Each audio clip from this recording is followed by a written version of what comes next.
Got a dopamine rush, got a major league crush when you're next to me.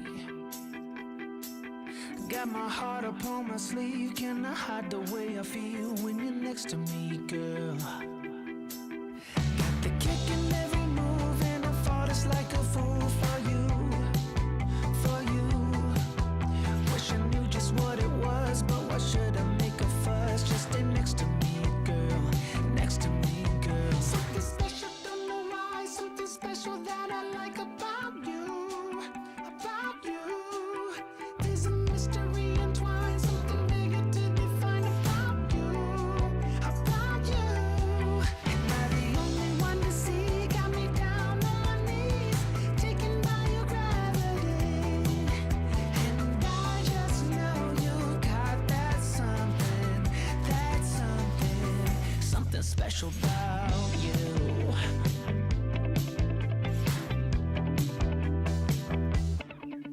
Got me under lock and key, but I don't wanna be free when I'm next to you. You're like honey to a bee, I go crazy for the sweet when I'm next to you, girl. Got the kick in every move and I fall just like a fool for you, for you. It might seem that I'm dumb, but it's you that's got me stunned. Stay next to me, girl, next to me, girl. Something special, don't know why, something special that I like about you, about you. There's a mystery entwined, something bigger to define about you, about you. Am I the only one to see? Got me down on my knees, taken by your gravity. And I just know you got that something, something special about you. You got it down, shake my ground, and I can't get enough, got me spellbound. And every day, in every way, I just know there's something about you.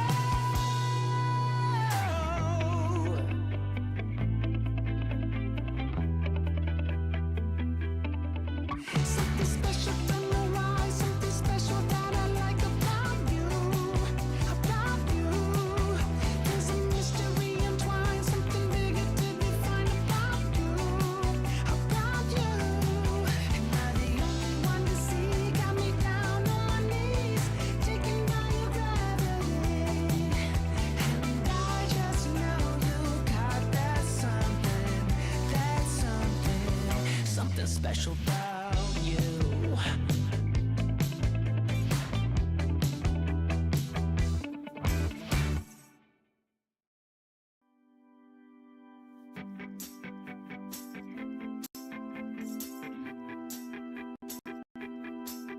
Got a dopamine rush, got a major league crush when you're next to me. Got my heart upon my sleeve, can I hide the way I feel when you're next to me, girl? Got the kick in every move and I fall just like a fool for you, for you. Wish I knew just what it was, but why should I make a fuss? Just stay next to me, girl, next to me, girl. Something special, don't know why, something special that I like about you, about you. There's a mystery entwined, something bigger to define about you, about you. Am I the only one to see? Got me down on my knees, taken by your gravity. And I just know you got that something special about you.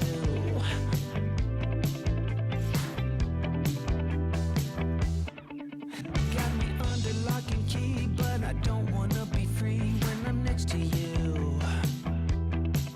You're like honey to a bee, I go crazy for the sweet when I'm next to you, girl. Got the kick in every move and I fall just like a fool for you, for you. It might seem that I'm dumb, but it's you that's got me stunned. Stay next to me, girl, next to me, girl. Something special, don't know why. Hello, everyone, and welcome to this weekly live. I'm Amber Duggar, your host, and I am the founder of Profit for Keeps. And wow, can you believe that it is almost July? I just cannot believe how fast this year is going by. I am super excited for our guest today. She has been on several times before. You all love her. You all write in and say, when are we going to have Krista back? So we are going to be having so much fun today talking about really growing your coaching business. And in 2024, things have changed a bit. And so I am really looking forward to have this conversation. And without further ado, I'm just going to bring Krista right on. So let's see here. There you are. Let's see if I can get on there. Perfect. Okay. I never get that right, no matter how many times I practice, but that's okay. We're not tech people. We just happen to use tech, right? Yes, exactly. How are you doing, my dear? Oh, I'm so good. And Amber, I see a little delay on my end. I just want to make sure, is that good on your end? If it's good on your end, I'll just ignore it. Okay. Yeah, I think at least as of right now, you mean video maybe? Yeah, I do see that actually. Okay. Yeah. And I don't know, should I just keep going? Yeah, Or is I that think so. weird? Okay. Okay. We'll continue, and maybe it's easier. Whatever. It will work perfect. And I'm so excited to be here. One, your people are awesome, awesome, awesome. And they're really called, at least from my experience with you and your audience, is that they want to build a thriving business, but they want to do it in a way that feels good to them Mm-hmm. and feels authentic. It doesn't mean you have to stand on your head for 28 minutes and do a tripwire and then wink your eyes and, do a shimmy to get the clients, but you can actually do it in a way that feels good, may or may not require social media, depending on your love or hate in that department, and you can create a positive impact along the way. So tell me, I'm assuming your audience is still very heart-centered and very aligned with that. Is that a fair statement? Of course. I mean, the thing is, we are all about ensuring that our business is really supporting our blueprint for life, what we are really here on this planet to do. And a lot of that has to do with enjoyment and being with the people that really lift us up and expand in that way. And so I really believe that if we are going to be here, we want to be doing something that we really enjoy. I can't imagine spending another day in the cubicle I was in before leaving my online business. Oh my gosh. Yeah, and that's one of the things, and I guess just for anybody new that's, in your space, and again, super excited to be here, is really sharing what we've learned about speaking to grow your business Mm-hmm. since, which is crazy to think, over 10 years ago, which I'm like, that's insane. But because I know you and I, all we do is get more beautifuler. That's the right word. Every day. We never look older, just beautifuler. And, but looking at how we've leveraged speaking for every big leap we've had in our business, Mm-hmm. and that it's a powerful tool that works regardless of the economy, regardless of who's in office, regardless, you can do the same talk online if you want to versus in person, which is something different that I didn't realize that I do, that actually we're teaching now. A lot of people have a very different talk for in-person versus webinars, but we've used the Mm. same talk to grow. So um, really what I'm most passionate about, and I know we've been talking about too, is really being able to create one talk that positions you as an expert, showcases your genius, creates value, and converts so that you can grow your business to reach those numbers. Like you said, that creates a joyful life, that creates that most amazing life. Yes, absolutely. And that's really what we're talking about. Is I think a lot of times people think, "Oh, I'm going to sound stale. I'm going to just keep saying the same thing over and over again. It's going to get stale. People aren't going to want to listen to that." And I have never seen anyone do better than when they choose one topic and they keep talking about that time and time again. And the only person who's getting annoyed with it is probably yourself because you're saying it so many times. But can you talk a little bit about that versus, having fresh new content and speeches all the time? Yes, and thank you for asking that question because that's one of the biggest mistakes I see is that well, I jokingly say you have, as a coach, you have then 40,000 different topics, which is one exhausting, but it also there's a way to kind of marry what and create a topic that not only positions you as an expert and is your unique area of expertise, but also draws your right fit people in by speaking about something that is, and I'm going to say air quotes, or I guess do air quotes or say air quotes because I did them and said them, but be able to really speak in a way and choose a topic that brings your right fit person in the room because you're talking about a problem that they were up at 3 in the morning thinking about last night and the night before. So when you can really stand in your power with maybe 2 or 3 topics maximum, Hmm. you're going to not only feel just awesome in your skin because you're familiar with it, but it's also the area that you love working with clients in. For example, we speak, which is kind of funny to say, speak about speaking, because that's where we help clients. But if I was to speak about blogging to grow your business, while I think blogging is a great thing, that's not where I love supporting our clients necessarily. So I'm going to attract right fit people into the room if my topic is centered around a problem I love helping my clients solve, which is how to get clients from their speaking engagements versus how to get clients from blogging, which is not something, again, not saying anything bad about blogging, but that's not where we enjoy really spending time and energy to help our clients. So it brings the right person in, you're more likely to convert, and you're able to be really stand in your power and become the go-to person Definitely. for, that topic you're speaking about. And, we have people here that have, some have done speeches in the past, others feel like that's the way I want to go, but I'm just so nervous. I don't really know how to even craft a speech. Does it need to be different if I'm doing it in person versus online? And you don't need a separate one.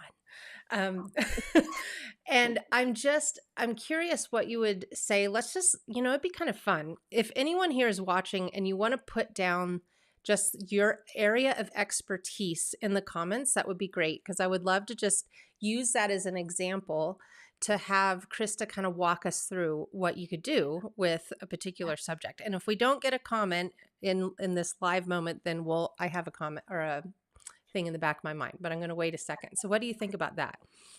Sure, we can absolutely play with that and see.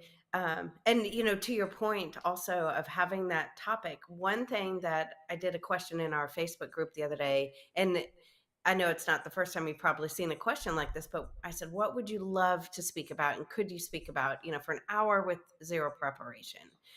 And people start talking about what they love, which is great, but if it's not what your ideal client is interested in, it's not likely going to generate clients. It might create an impact, which is great.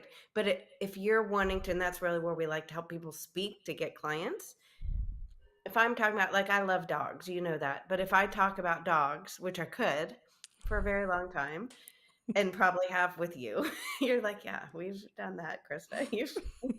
Um, that's not going to attract my right fit clients for this, but that doesn't mean it's not a way to do a talk and impact change. You can do that. Hmm. So it's being really clear on what your attention is, and then also making sure that we're lining up, like, what problems does our coaching solve? What is our unique genius, and how do those come together with the topic? And you have a smile on your face that makes me a little bit nervous. Did somebody submit something? I don't see something, but I feel like you're like, this is good. Yes, we actually have one of our up and coming PFK coaches. She's going through the certification, Oh, and great. she's going into financial coaching. So let's dive Okay. into that. Okay. Sounds fantastic. Oh, and I didn't see the little button up here where I can see. Oh, hi, Jen. It's so good to see you. And she supports wellness leaders and coaches to thrive and prosper, blah, blah, to thrive and prosper through profitable retreats. Fantastic. And so I have the privilege of knowing a little bit about Jen, which is really awesome. That gives me a little bit of insight on this. And so, Jen, when you're teaching this to your audience, I love this because your topic, just based on what I'm seeing here, your clients are probably leading retreats and not making any money from it, or they're leading retreats and they're maybe breaking even at best. Is that, I want to make sure before I make some huge assumptions, that's what I'm guessing based on what I remember about our past conversations, that your person is great at what they do. They just don't know how to monetize it, or they don't know how to grow from there. And if that's the situation, then what we want to do is, I mean, what I love is how even in your who you support, you're really naming the problem. They do retreats, but they're not being profitable. Absolutely. So, And that's really common, right? Because I think a lot of times we think of the top number versus what we actually need to cover the retreat and still have enough to make sure that we're paying ourselves and having some yes. profit after that as well. Yes. And so, what I would recommend is, I'm a big frameworks person. And so I tend to think in like, 6 steps to do A, B, and C, or, like we have a speak to profit way that we help people go through getting clear on their topic, their how to formulate their talk so it converts, all those pieces. So it's a framework where we can help clients consistently get results. So I would say, just because that's how my brain goes, and I know this isn't necessarily a super dynamic live conversation, but for Jen, yours could be as simple as, 4 steps to creating, or 4 secrets to profitable retreats that create huge impact in your clients' lives. And that's super like made up on the spot, but the 4 steps would likely be Jen's proprietary framework, or the 4 areas she focuses on with clients. So right there, Jen is being positioned as an expert. She's talking about her unique genius. It's not, something, I don't know, that she had to research last night and made up and now is feeling uncomfortable. This is where she spends her time with her clients. And it's speaking directly to a problem her clients have, which is they want to profit from the work they're doing, and it's really pulling on their heartstrings. Because Jen, again, I'm making this assumption based on previous conversations, but I think your people want to literally change the world through their work and through the transformations people get in their experiences. And so that way it's calling your right person forward. And so we oversimplified it. I know we're doing like coaching, like through this, but Amber, what is, I mean, from what you know of Jen, I know you said she's in the financial planning school. What would you, No, I mean, actually, just, Melissa's in the financial oh, certification, but Jen, it's just a mutual acquaintance of ours, and I'm gonna actually be on her podcast later today. So we're gonna be doing a oh, podcast together. oh, super awesome. Okay, super good. Okay, so I just like combined 14 different things into one, but Jen, that is what, something along those lines I think could be a powerful topic for you to stand out, serve your people, and it's one of the best ways. People always say, I don't know how to get in front of my right fit clients, or I don't know how to get in front of the right audience. We can teach you strategies to do that. But when you have a topic like that, that's going to automatically repel people, one, that don't even like retreats, which is not Jen's client. It's also going to attract people that are saying, oh my gosh, I've been stressed because, I'm not meeting my numbers with my retreat. So is that along the lines of what you were kind of thinking, Amber, of kind of playing with how to even choose a topic or formulate one? Yeah, of course. I mean, it's really just about, I think what you're saying is getting really clear, and the more specific you are on your audience, the better. So, we can go all the way from coach to health coach who's doing retreats. And so that in itself is already pinpointing who she wants to speak to. So I think for anyone listening to this or anyone that is watching the replay, I'd love for you, first of all, to put your area of expertise that you'd like to hone in the comments. And then the second thing is just think about, am I speaking to, who am I speaking to? And have that be part of really your call to action with your speech, whether it be the title of the speech or where else could they put that, Krista? With you're meaning the problem, or say that, would you ask that again? Just make sure. Sure. The audience. Yes, I think it's awesome to put it in the title as much as you can, because that automatically attracts or repels people very quickly. But in the, we teach a 6-part framework for having a talk that converts. And one of the parts is where you're building credibility and connection with the audience. And part of that too is saying, guess what? I'm Amber Duggar and I work with these people to do this thing, like where you're Mhm. actually sharing it. So many times we think people know, but clients a lot of times will submit their talks to me and I give them feedback. And I'm like, hello, I forgot, or you didn't mention who you help and how you help them. It's like a thing that we get so in our own stuff Mhm. and we think it's just assumed or that people know, but naming it in the delivery as well as on, if you're doing your own event and maybe having people register, it could be on a sales page too, where you're just very clearly calling them forward. Absolutely, because you're going to have a larger following as you continue to use this tactic to bring in clients. Speaking just naturally grows your audience.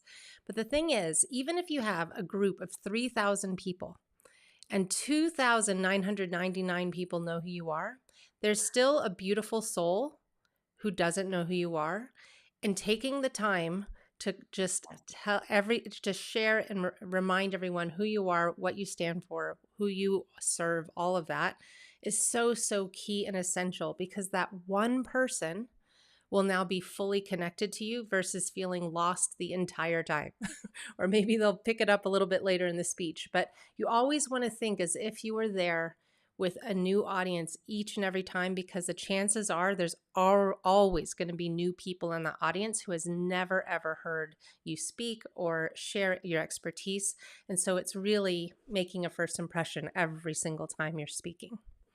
It totally is. And to also give the other 2,999 people a reminder, because one, Mm-hmm. as business owners, Amber, I know your ideal client has shifted as you've evolved with your business, as ours has, and how we help them. I used to say that I help coaches grow their business, which is great. It's very broad, but Mm-hmm. it's a place to start. And then to say now that we help coaches leverage speaking to create multiple six figures in their business, that's so much more specific.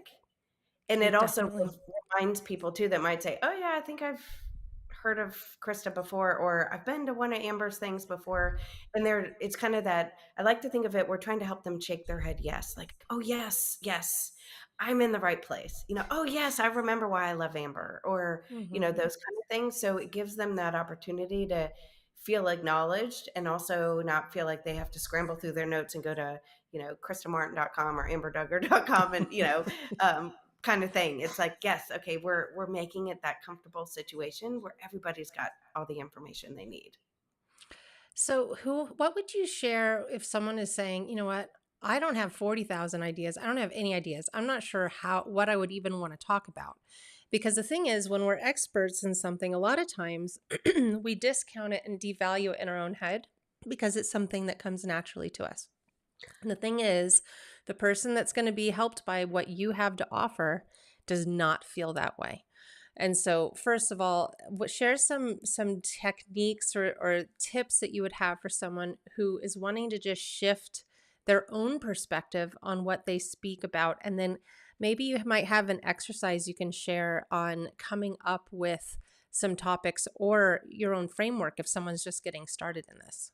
Yes, and I love this question. Usually it feels like, because I know I talked on everything when I first started. I was like, oh, I could talk about that. I could, I'll research that and put together a talk and present about that. And that fed my desire to learn, but it didn't feed my desire to grow my business or connect with my right fit people when I was kind of all the things. A lot of that came from me not being clear on my ideal client, or what I'll say that is the problems our coaching helps to solve. And this is Mm. really even defining our ideal client more specifically than, for example, coaches.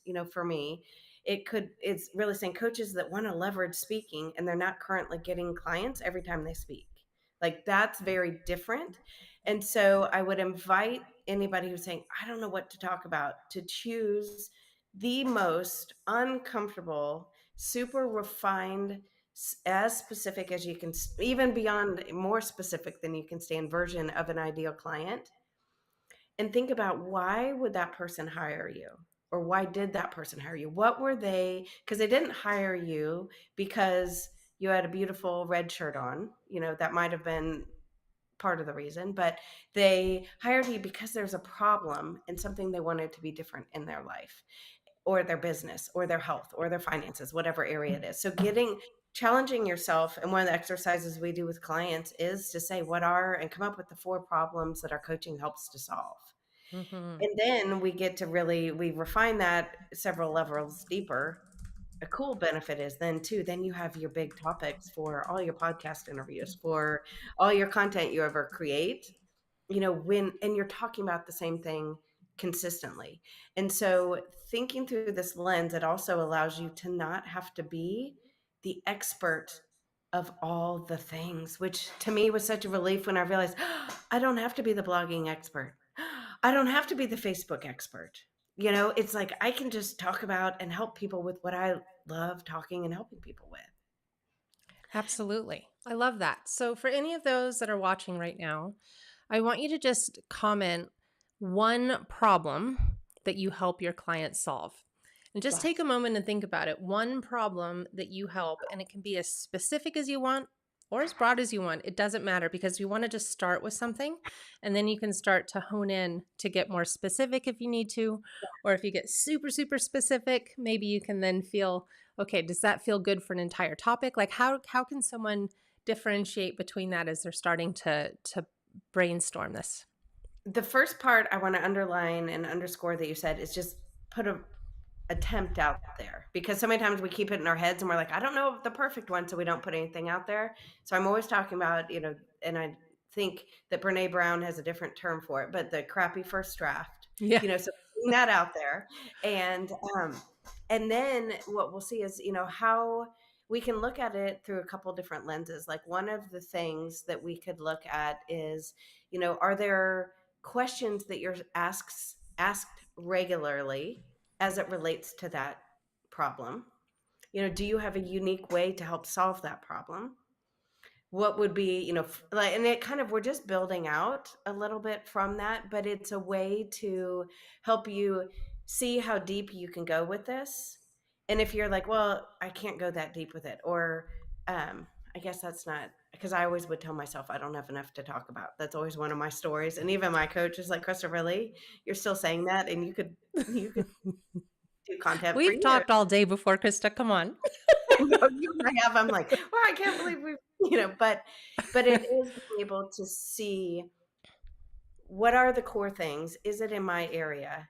And is it something, this is really important test to do on it, is it something that they're looking for a solution to? Right. Because you Okay. might, okay, yes. So Melissa has artists who have financial overwhelm. That is one of her clients' definite big gaps or problems that she wants to solve. So what would you recommend with that? Do you think that that's too specific, too broad? What would you suggest for that? I would say, just looking at this, and just my first thing that I always look at is, it's not a specific problem. That's more of a feeling, is the overwhelm. Yeah. Or it's actually more of a audience, isn't it? Yes, that's a great way to look at it too. That it's, it could be, I'm guessing, making up assumptions here, but it's artists that are out there doing probably amazing work, but they're not maybe bringing in the income through their art. I've known a few artists that have had that experience anyway, so that's why I'm making that assumption. But so it could be to go a little bit deeper and say, like, what is causing that financial overwhelm? Hmm. What are they doing? And I'm, again, with the air quotes, saying, what are they doing wrong that's actually a problem? So maybe it is the artists aren't clear about the value that they deliver through their art,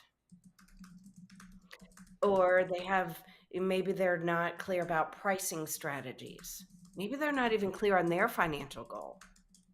So they're just out there hoping and praying that people want to pay a lot of money when they don't even know what they want someone to invest. Okay, so she just commented lack of organization. Okay, that, Melissa, is really, really good there too. And to go even deeper than that too, like what is, and it's kind of like we go until we can't go any deeper. It's how, or we're like, that was too deep. Let's go up a level. So then even looking at, okay, what are they doing wrong, or what is causing their lack of organization? And so we keep peeling back the layers. And then the cool thing is that Melissa may get to a point where she says their lack of organization is due to them having unclear money mindset or a crappy money mindset. Or there could the cool thing is Melissa will know when she does this because she'll really be able to speak to the heart of her person Hmm. too when she's naming it, because they're likely not waking up saying, I'm struggling with financial overwhelm. They're waking up and oh my gosh, I'm disorganized, or I'm, can't even remember what my pricing strategy is because I don't have one, or Or different maybe they're not things. even talking like that, right? Like maybe they don't even know pricing strategy. Maybe they're truly just feeling like, oh my God, I have bills to pay and I know how much I have in my bank account right now, but why the heck do I always feel like I want to just immerse myself in my creative zone? And Yeah. why can't the money just come in? Like, what's going on? Am I broken? Is there something just not working for me? Yeah. It's almost as if you want to put yourself in that person's body and imagine waking up in that body and looking around and seeing wherever might be in that person's room and whatever might be in that person's day ahead, and start thinking through those thoughts, and then thinking about what would that person want to see that would really capture their attention, not make them feel completely called out, because that's the other thing. We have to be Yeah. careful with how we talk about this, right? Because it's all about ensuring that the person doesn't feel that there's anything wrong with them. They just haven't found a better way yet. Would you Yes. agree? 100%. And usually each problem too, we can go to kind of the internal side of it and the external side. So the internal is usually driving the external, the mindset, or is being the internal. So it could be Mm-hmm. like one of the problems we help to solve is our clients don't yet have a CEO mindset. So they don't, and that is making me think that may potentially be part of the challenge with an artist is they're like, I'm a free bird artist. Mm-hmm. I don't have systems, or I just do it. And I'm again making assumptions totally here. But it's like really buying into that idea that this is a business. Or if it's a hobby, that's okay. But then I need to find a way to bring in money. Like really S- having that mindset there. So, what could Melissa then ask herself to get even more clear? What could be the next question for her? I would think like we used to do this thing in coach training that I kind of thought was annoying at the time, but it always worked. So it was one of those things that it was like, and we called it the 5 whys. So asking yourself, why for each level, and seeing when you get to a point where you're like, okay, that's too nitty gritty. Mm. It feels like a level up. The other place that we always tend as humans, as business owners, to forget that these answers are hiding is in our ideal clients' conversations. So setting up a call with your most favorite client that you're working with or that you completed work with. Hey, do you mind? I'm doing some market research. I really want to make sure that my messaging and my coaching and my offers align with helping someone like you create exactly what you want to create. Are you open to a short conversation where I can really understand what's going on for you? What inspired you to hire me in the first place? Mm-hmm. That's really good, especially when they're a client. Anyone that might be a prospect, you want to have a different set of questions for sure. Because Yes. sometimes, especially in the beginning, if you ask the wrong group of people, you can really easily get swayed into something that you don't want to be doing. That's just my personal experience. I always like to ask Yeah. peers, but not friends and family. Yes. Yes. Yes. Friends and family are a whole different, that's a whole different Facebook Yeah. Live we could do. But, and it's also what I want to give everybody too is to take off the pressure or expectation that you're going to nail this perfect the first time, Mm, because we don't. I mean, I'm still refining. I'm even saying, ooh, that was a problem we used to solve. And now I don't like working with clients on that as much anymore. Or my ideal client has evolved a little bit. Maybe it's hmm. a different level of coach, for example. So that's not as meaningful to our work. So giving yourself permission to do a crappy first draft, come up with those 4 ways and 4 problems that you help solve. And, Melissa, I'm thinking about too, is how cool it would be if when you can make a statement, and maybe you can already do this, but where you can say, especially help artists who are struggling with financial overwhelm. And we really tackle 4 key areas. We look at their CEO mindset. We look at their, financial planning system, how to create creativity in their everyday life. And I don't know what the other one would be. I'm drawing a blank on that, and I was kind of making that up on the whim, not having an intimate knowledge of artists. But it really then it allows you to differentiate yourself and stand out even more specifically. So it's like a next level niching, if you want to think of it that way. But your right fit person, like when we talk about, we help clients, who don't have a sales system, to put one in place. We help them when their speaking isn't converting. When I'm saying things like that, just like Amber's head is shaking yes right now, our ideal person is either shaking their head yes with like, hey, those are problems I have, or Krista, I'm great at sales and I hate speaking. Maybe they're saying that and they're going to walk away, which is a gift to both of us. Not that they Right. walk away, but that they're not going to sign up, to be a client, because that's not a right match on either of our sides. So it really is like next level differentiation. And Melissa, I'm excited to see what you end up with. And I know we kind of made up a bunch of assumptions about your ideal client. So I'm excited. You're the expert and know about this person, and to be able to say it in a way that inspires them, but also delivers value. And you get to even, I don't want to say detract. What's it called when you repel? Hmm. Well, it's good to Not repel certain people, right? Just like you were saying, it's a good, everyone is getting a favor when you are not yes. speaking to the person and they get it right away, because you don't want a Yeah, list full of people that don't really care about what you're doing. And I have seen people make really great money with lists of 1,000 or less. I mean, totally. you don't need a big list. What you need are people that are opening your emails and that are reading your emails and that want to learn from you. So, Yes. And it I, makes your content easier too. Like, making up, I think we had 3 and then a random one that I made up for Melissa. But then now Melissa knows these are the 3 core things. If those are the problems she solves, she can go really deep on each of them, or vary or whatever. But those are her core topics that well, and I attract her. love this because I love the 5 whys, because it's so easy to say, okay, so why are they struggling? Well, they have financial overwhelm. Well, why? Because they have lack of organization. Okay, well, why do they have lack of organization? Well, maybe they don't identify as someone who's organized, because a lot of creatives really cherish the identity of being, very fluid and with the flow, and in a way that isn't necessarily compartmentalized into a particular system.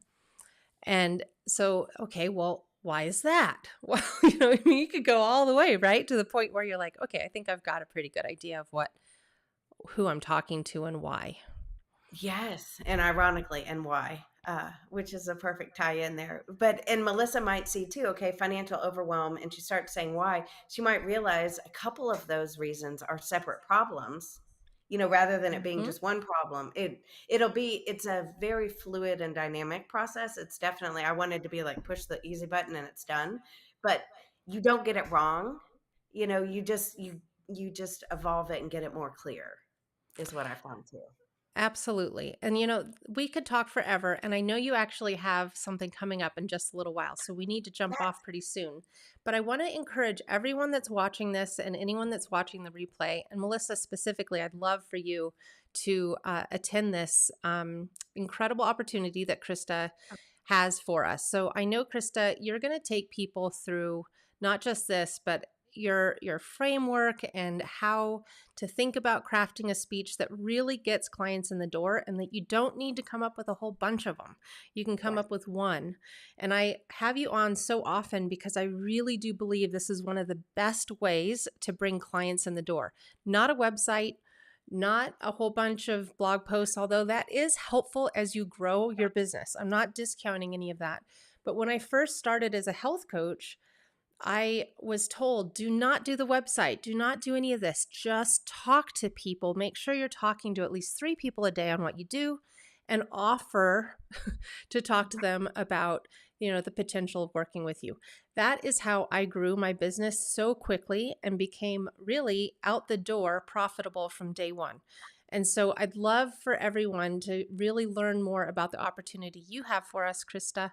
And I will put the link below for people to sign up. But could you just share what they can expect and about how long it'll be and all of that good stuff? Yes, of course, and thank you for sharing that, and we actually will be going live in, like, 26 minutes, so, which is always good. But what we're gonna talk about, and we have, several different opportunities to join us, not just the one in 26 minutes, but we're gonna dive into what I'm lovingly calling, it's brand new content, but it's Speak, Serve, and Convert. 4 steps to fill your programs with one talk. So it's really focused on how we can keep it simple, how we can create big results. Is exactly when I looked at what took us from $40,000 to 220 in 12 months, I did the same talk twice a month, sometimes for small groups, sometimes for bigger groups. I was bored to tears. My dog could have probably recited the whole talk himself. I don't know, maybe the walls as well, my spouse, my kids, but it was keeping it simple, keeping it clear. And I'm even going to start out at the very beginning too, which I know this speaks to your heart, Amber, but we're going to do speaking profit models where I'm going to help them see getting in front of, examples of if your investment level is this and you get in front of this many people, when you speak, and this is the key, and speak well, which is what we're teaching you, the components you need of a high converting talk, then you are going to be able to see that I never want to say you just need one marketing strategy, but you could create big growth with speaking as your go-to market strategy. And you can blog if you want, you can do other things too, which is great, but it doesn't have to be complicated. And we even get into the numbers. So I know, Amber, you and I both love numbers, and there aren't spreadsheets on the call, but I will help people imagine their own spreadsheets in their head. I love that. For anyone listening to this right way is a gold nugget. Have the goal of speaking twice a month, Yes. and that can grow your business exponentially. Just twice a month. And yes, you'll get bored. And yes, it makes me think of, did you ever know that Einstein's driver once did his speech? No, I didn't. I love that though. I'm gonna have to look up that story. Tell me about it though, real Yeah, quick. just Einstein was really tired, and he was just like not wanting to talk that day. And back then, no one knew what anyone looked like, really. So it didn't really matter, right? If he was up there or not. So the driver said, "Sir, I've heard this hundreds of times. I'm sure I can do your talk for you." And he said, "Great." So he did the whole speech, and then when someone asked a question, he was kind of pretentious about it, and he said, he asked whatever it was. And the driver said, "Well, sir, I'm glad you asked that question. That question is so elementary, my own driver could answer that. Could you please come up?" And so Einstein went up and answered the question. Oh, I love this story. I might use it if with your permission. This Of is so good. course. It's hilarious. Oh, and yay, Melissa is all signed up for Monday. So that's really Oh, exciting. fabulous, Melissa. Oh, good. Love to have you. Amazing. Okay. Well, everyone, it was so fun to have Krista on. Krista, thank you so much for being here and for sharing your expertise and for continuing to really show up for the coaches that are wanting to grow their business. Because I know that, this takes a lot of passion, a lot of energy. And I really want to encourage everyone that is here, that is watching this, to go and take this opportunity. There are so many things out there.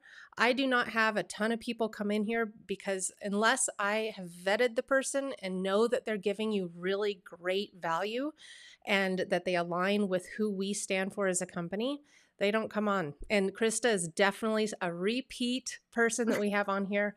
Krista, I love you so much. I'm so grateful that you're here, that you're doing this, and thank you for everything that you do. And I wish you the best of success in these masterclasses. I know that so many people are going to get so many great ideas, and we're going to all lift up as humans. Thank you. Thank you. I love you right back. And I'm so excited to do this and always look forward to any conversation, any opportunity to be with you and the amazing people that you hang out with. Awesome. And thanks, Jen, for being here as well. All right, everybody. I will see you next time. Thanks so much, Krista. Bye. Bye.